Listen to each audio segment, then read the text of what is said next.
So, maaga pa lang nag-harvest na ako ng aking mga gulay. So, nag-harvest ako ng sitaw. Kunti lang yung sitaw na hinarvest ko. Tamang-tama lang lutuin ko noon. Dahil pahihinugin ko yung iba kong sitaw, yung mga binigay sa akin ng follower ko. So, ayan po, meron tayong konting green beans, American beans, sitaw, mga okra natin mga kananay na preskong-presko. May na-harvest na naman akong zucchini at yung mga tomatoes, ninarvest ko na may green pa kasi masarap ang green at mahihinog din naman yan siya. So, ayan, marami pang bunga doon. So, ayan, araw-arawin, napakasarap po sa pakiramdam natin na tayo'y mayroong sariling tanim at organics.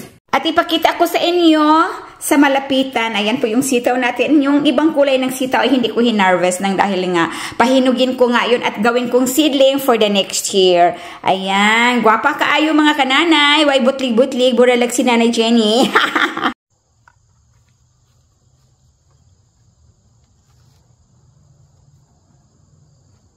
Harvest tayo ng ating ampalaya, no? Kasi masarap ito lagyan ng itlog at giniling. Agoy.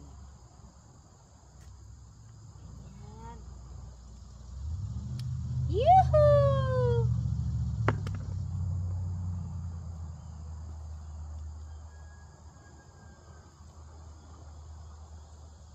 Sana ba yun? Ayan.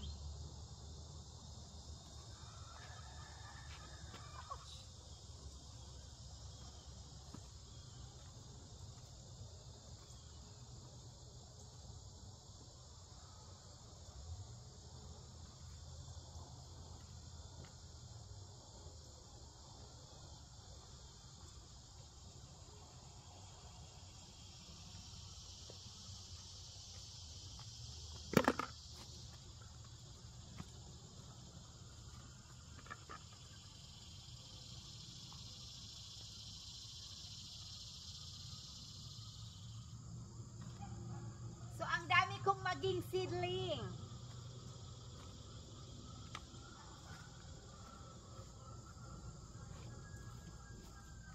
Ayusin natin kasi hindi yung makita ang beauty ko.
Ito dito banda mga nanay, hindi ko yan siya harvestan kasi gawin ko itong seedling.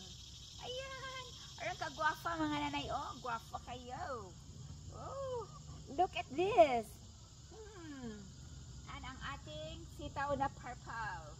Ayan ko lang yan dyan, parang maging seedling ko yan for the next year. So for the next year, damihan ko na ang aking tanim na sitaw, purple and green. Kung mayroong blue, blue. Oh, ang aking palang cucumber or cucumber. Ano mang pag-pronounce niyan?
Marami, maliliit pa.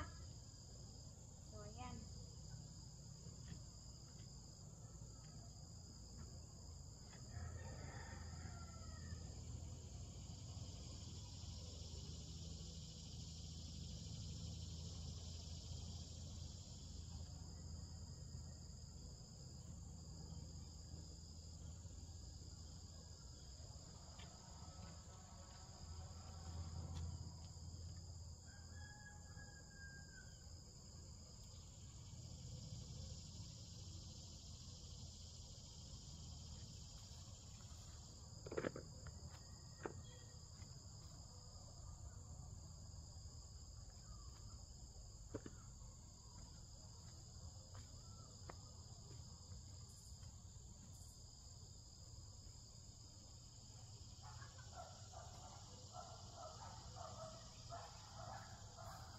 Ito yung sitaw na binigay sa akin ng aking followers, no? Ibang klaseng sitaw ito, oh.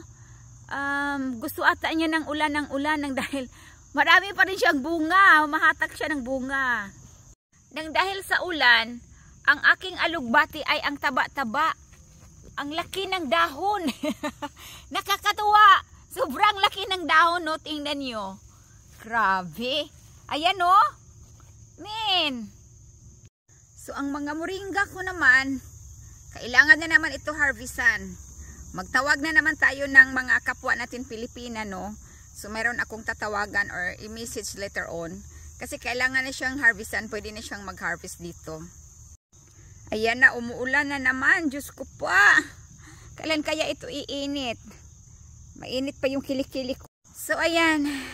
Kailangan na naman harvestan ng aking malunggay. So, magtatawag ako ng isang Pilipina na gusto niyang pumunta dito kasi actually nakapunta na siya rito at gusto pa niya ng malunggay. So ayan, tawagan ko siya para makaharvest siya dito. Alright. So dito naman kailangan din ito harvestan na. Kaya kailangan magpunta siya dito. Kasi nag-umpisa ng mag-yellow, oh. Nag-yellow yung ano, tatanggalin ko yung yellow. Ay naku po, pag lumamiga talaga ang panahon. Yan.